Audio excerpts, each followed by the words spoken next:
Bueno, Marcelo Luna se desempeña como técnico de laboratorio de la ontología de vertebrados. Su tarea es explorar, extraer y preparar los fósiles.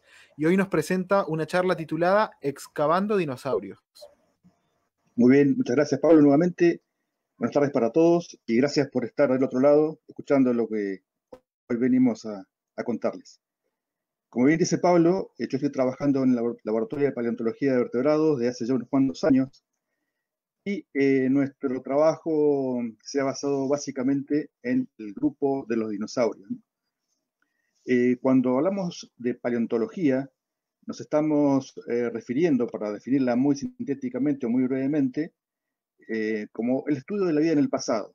Yo sé que nos han comentado que hay muchos chicos del otro lado, así que voy a tratar de que esto sea bastante sencillo, ameno y que se pueda entender fácilmente. Estudio de la vida en el pasado. Y ese estudio de la vida en el pasado se realiza a partir de los restos fósiles, entendiendo como fósiles a toda aquella evidencia de organismos de épocas geológicas pasadas, ya sean organismos completos, partes de organismos, o bien huellas de su actividad biológica. Acá podemos ver algunos ejemplos.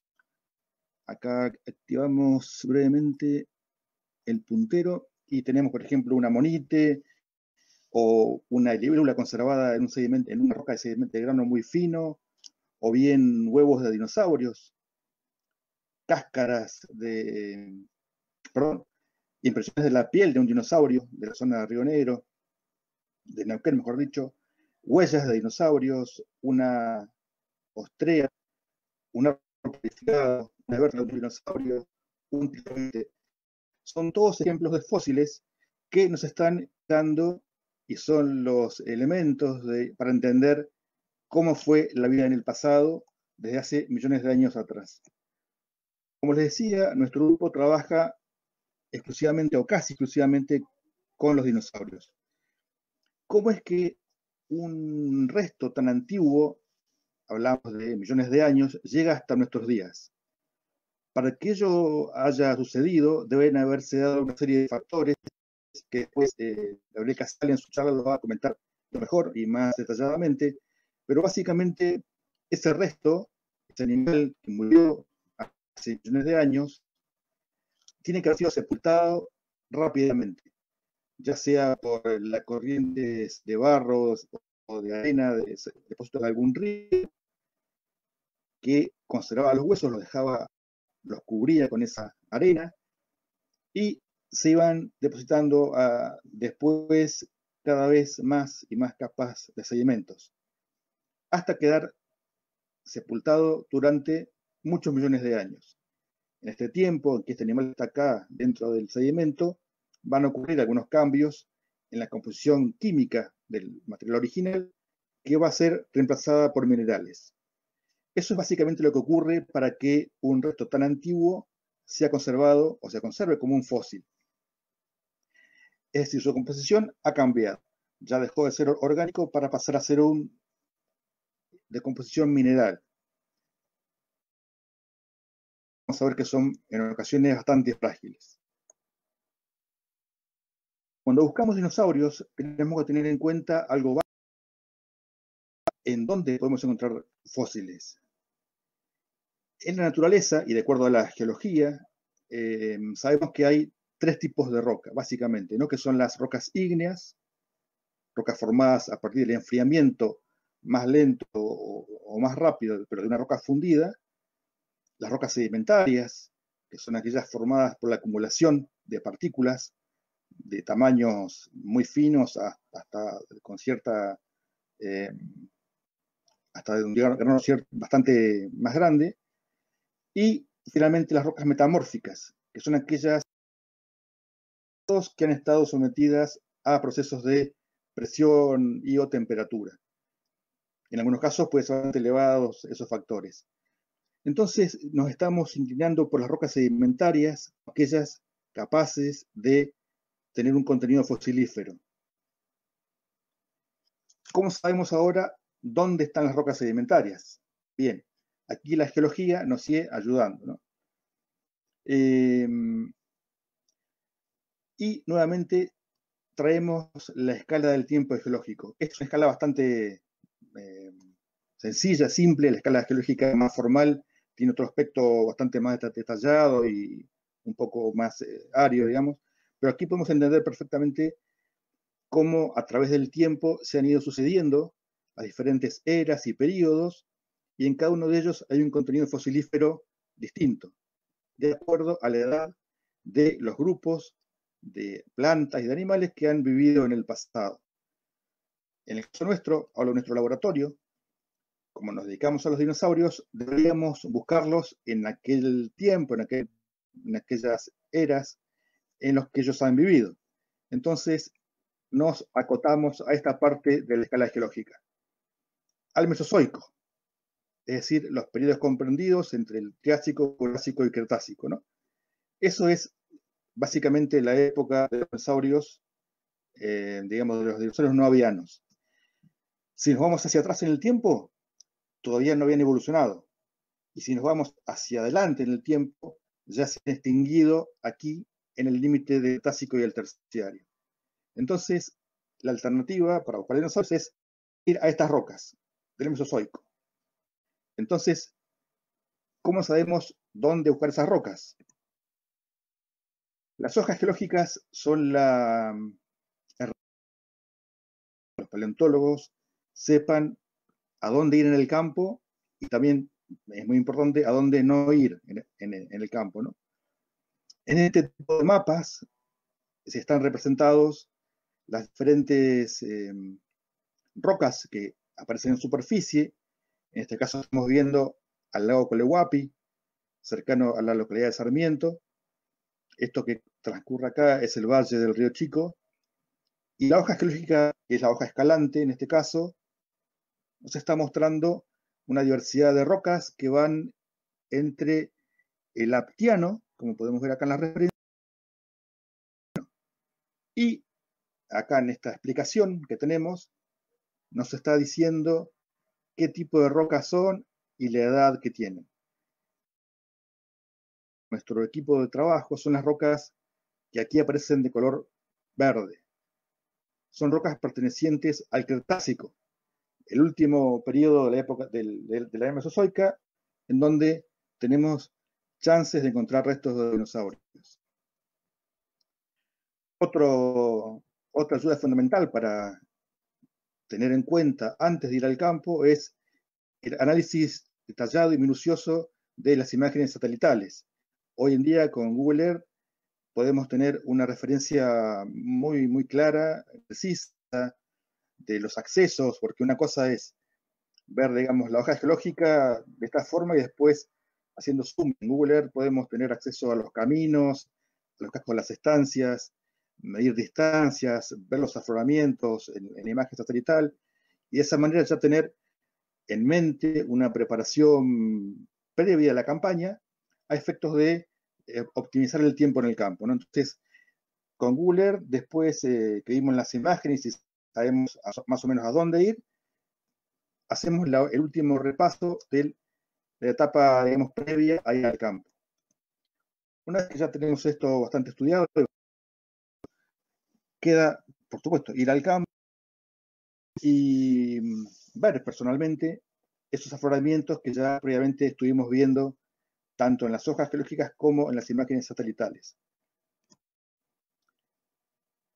Llegamos a la zona y suelen tener este tipo de aspecto. Lo que nosotros buscamos, como les decía antes, son afloramientos.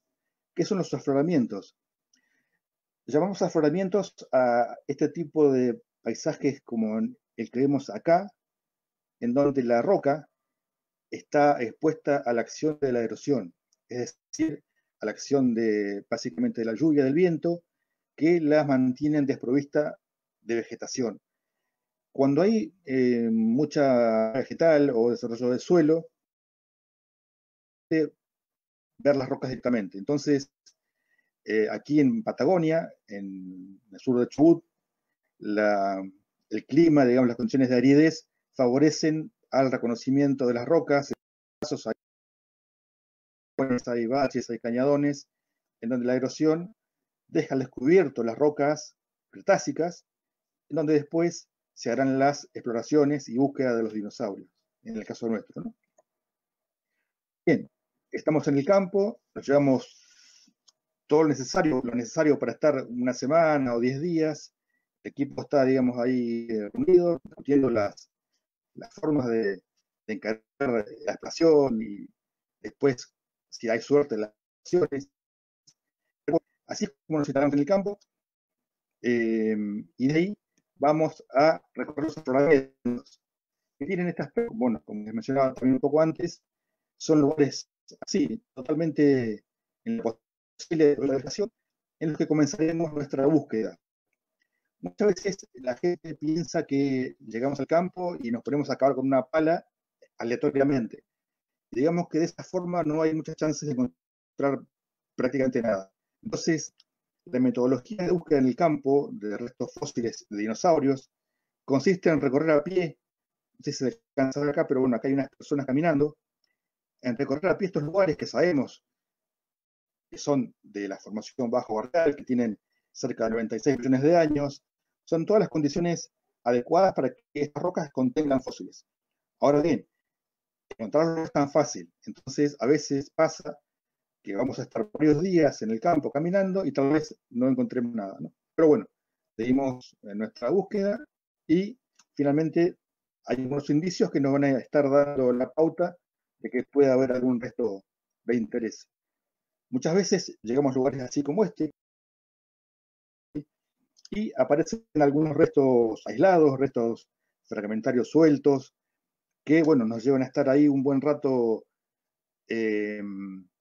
cercanos al suelo, tratando de reconocer alguna forma, y si tenemos suerte por ahí podemos ver, por ejemplo, esto que ven acá, que es un hierro muy suelto. La roca, el sedimento ha estado expuesto a la erosión y se ha ido lavando. A veces estos restos quedan, digamos, también como la zona. La gente a veces también nos pregunta cómo hacen para reconocerlos. Bueno, es un poco complicado, pero una vez que uno ya ha visto varios, es como que va haciendo, va reconociendo, va haciendo el ojo, como se dice, y los va reconociendo más fácil, ¿no? Tienen una textura bastante característica, un brillo particular en algunos casos, y bueno, finalmente se reconocen bastante bien.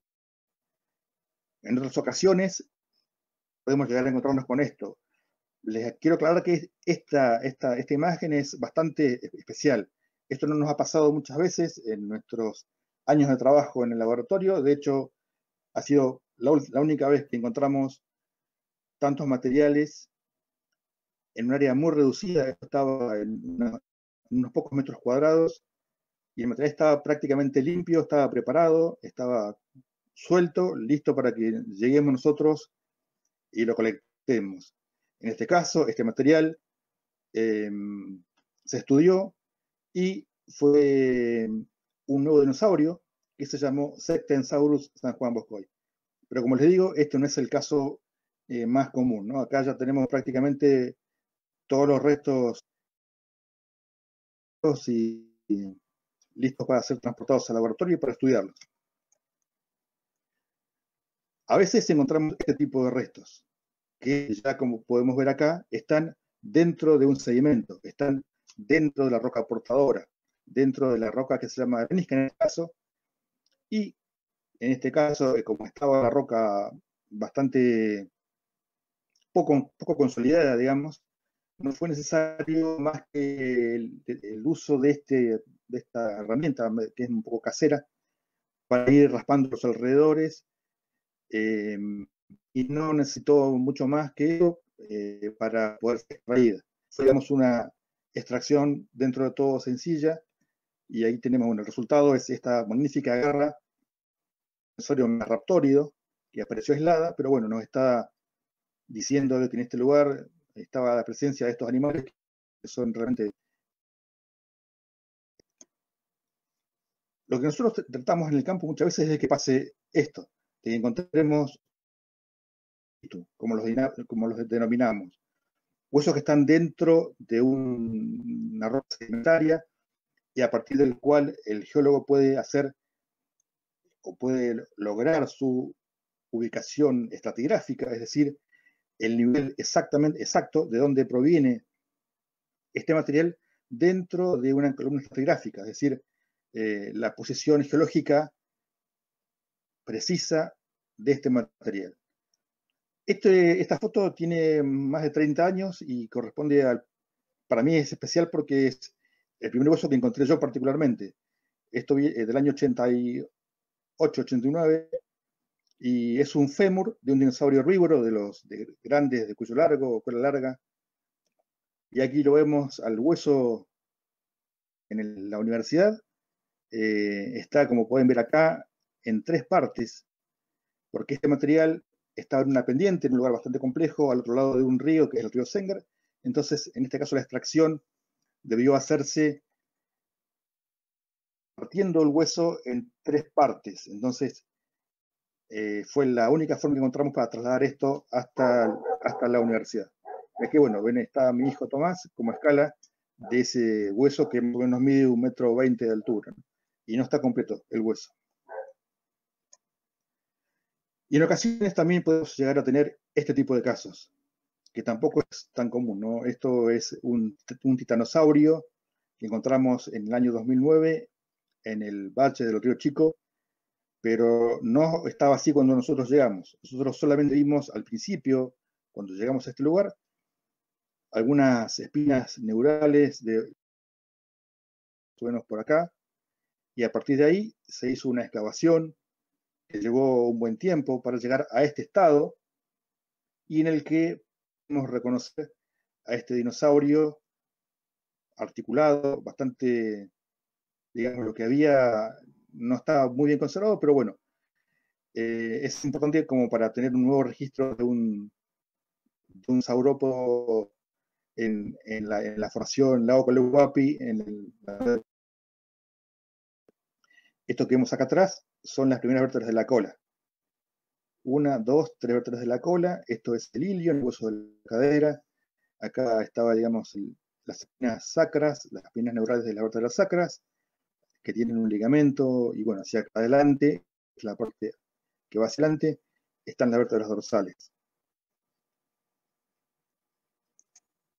En una excavación paleontológica hace falta una serie de herramientas y elementos que nos van a ayudar y que son fundamentales en la excavación. Acá brevemente les muestro la lista de las cosas que nosotros tenemos en cuenta y que incluyen, bueno, masas cortafierros, piquetas, pegamentos, yeso, que ahora vamos a ver cómo se usan brevemente, ¿no? Cuando encontramos un resto, lo que hacemos inicialmente es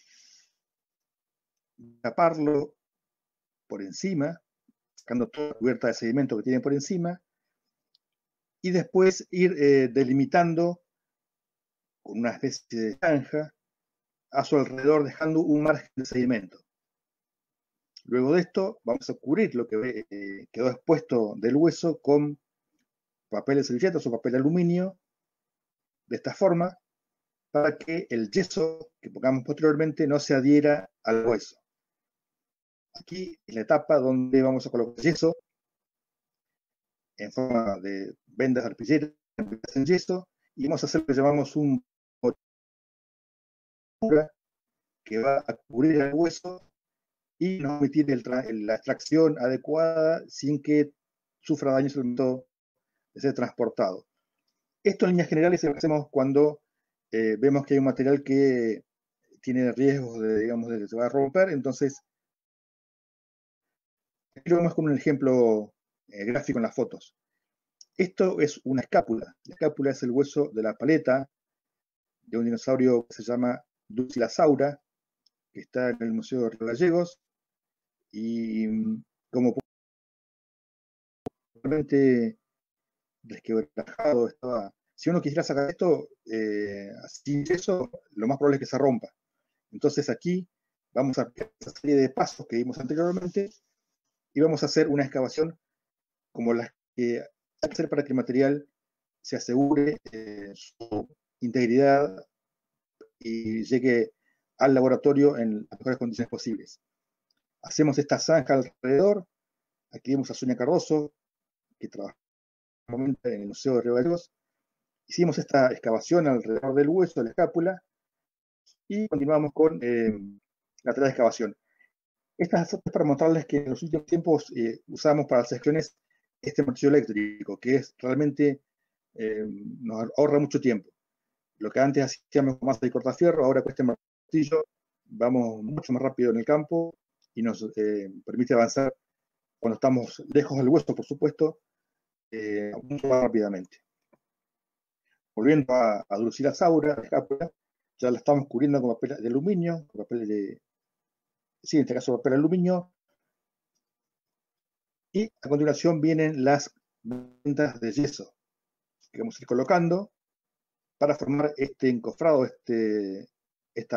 digamos, esta contención, esta estructura de refuerzo que va a permitir que este hueso se pueda retirar del campo sin ningún tipo de riesgo. Bien, ahí está finalmente el bloque dado vuelta, ya lo hemos extraído, lo cubrimos con yeso también del otro lado, y eso es lo que en el campo ya podemos definir como una tarea, digamos, exitosa y completa, en el que el resto que estábamos tratando de sacar llegó a este estado en el que está perfectamente protegido y listo para ser transportado.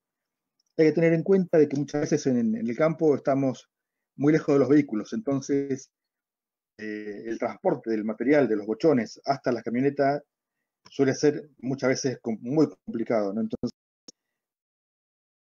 recurrimos a esta carretilla que nos ha llevado, con la que hemos recorrido muchos kilómetros, tanto con huesos a la vuelta como con bolsas de yeso y bidones de agua a la ida.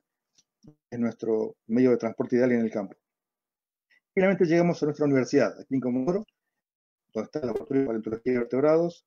Llegamos al laboratorio con nuestros bochones, como pueden ver acá tenemos dos, aquí tenemos la mesa de trabajo, y aquí comienza la etapa de lo que llamamos la preparación de los fósiles. La preparación de los fósiles consiste básicamente en remover, por un lado, bueno, el yeso que pusimos en el campo, y después el sedimento que está adherido al hueso.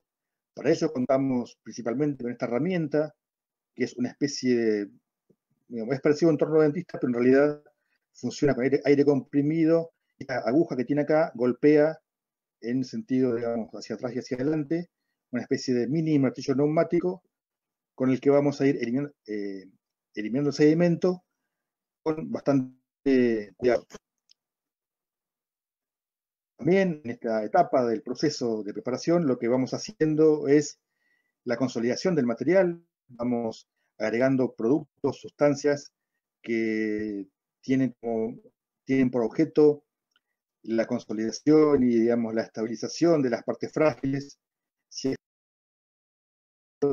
usamos que es, por ejemplo, un cianoacrilato, pero también tenemos otros que son reversibles, como, por ejemplo, el Budvar y el PVA, el polivinilbutyral. Bien, acá un ejemplo muy rápido. Este es el cráneo de un dinosaurio, una tarea que en lo personal fue probablemente el resto más interesante con el que haya trabajado, que llegó a estar en este estado, bueno, después de un tiempo de preparación. Y bueno, esta es resumidamente lo que hace el técnico tanto en el campo como en el laboratorio. Ir al campo, extraer los fósiles, dejarlos limpios para ser estudiados, como podemos ver aquí, y después aquí, a partir de aquí en más, viene la etapa en la que los investigadores nos van a decir, nos van a contar, van a interpretar los restos, nos van a decir qué son, de qué se trata, cómo encajan en sus esquemas evolutivos, y finalmente van a hacer las publicaciones para la comunidad científica, ¿no? Y de esa forma, poder, digamos, integrar estos conocimientos al conjunto de la ciencia paleontológica con los aportes de diferentes ramas, tanto de la paleobotánica, de la geología, de la biología, de la paleontología, que nos ayudan a interpretar los ecosistemas y ver cómo fue la vida en el pasado. Bueno, esto ha sido todo. Solamente comentar que es importante que tomemos conciencia, como también decía Andrea anteriormente, del cuidado de los fósiles como de lo que tenemos cultura del Estado, nacional y provincial, y que ante cualquier hallazgo eventual, como va a comentar después Celina, hay alguna serie de pasos para seguir y bueno, finalmente eso sería todo. Si alguien está interesado en algunas cuestiones más, les dejo esta página que está acá, esta es el que pueden ver. Las campañas que hacemos nosotros están volcadas aquí en este canal, donde hacemos en el campo cada vez que salimos. Muchas gracias. Buenísimo, Marcelo, muchas gracias. Y aprovecho también a recordarles que nos pueden seguir en las redes sociales, en Facebook como Paleontología UNPSJB y en Instagram como paleo.unpsjb. Nos han estado llegando varias fotos, nos etiquetan mirando las charlas, etcétera. Bueno, Marcelo, tenemos un par de preguntas del chat para vos. Perfecto, Pablo. Sarita Ojeda nos pregunta, eh, ¿se pueden hacer trabajos voluntarios en excavaciones paleontológicas para más o menos personas desde entre 15 y 20 años? En el campo tal vez sea un poco más complicado, por ahí es un poco más fácil hacerlo en laboratorio. Esto lo digo por una cuestión más que nada de los requisitos que la universidad nos pide para que la gente pueda ir al campo. Cada vez que tenemos una campaña hay una lista larga de requisitos que incluyen seguros, digamos, y una vinculación especial con la universidad. Entonces, por ahí ir al campo inicialmente es un poco más complejo, pero es mucho más sencillo inicialmente ir al laboratorio, acercarse. En ese sentido, estamos siempre con las puertas abiertas. Pueden ir sin ningún problema cuando esto se solucione de la pandemia, los esperamos con mucho gusto. Pero digamos que para el campo es todavía un poco complicado, ¿no? A menos que ya sean alumnos de una carrera de la universidad, en el que ya los seguros tienen otra, digamos, otra formalidad. Claro, tal cual. Otra pregunta que nos hacen es ¿a qué se debe que la composición del hueso cambie? Esa es una excelente pregunta que les va a comentar después Gabriel en su charla, pero tiene que ver con procesos físicos y químicos que se dan en los sedimentos y que hacen que todo lo orgánico que ha tenido el hueso en su momento sea reemplazado por diferentes minerales. Gabriel, como geólogo y tafónomo, ha trabajado mucho en ese sentido y tienen, digamos, trabajos particularmente hechos con cortes delgados de los huesos y puede contarnos mejor la composición que tienen actualmente, que es bastante diferente a la que tenían cuando estaban en vida. Bien, esa pregunta te la había hecho Alex de Stein, me olvidé de nombrarlo. María Inés Aravena te consulta si encontraron dinosaurios con rocas en el estómago alguna vez. Nosotros no, nosotros particularmente no, pero sucede.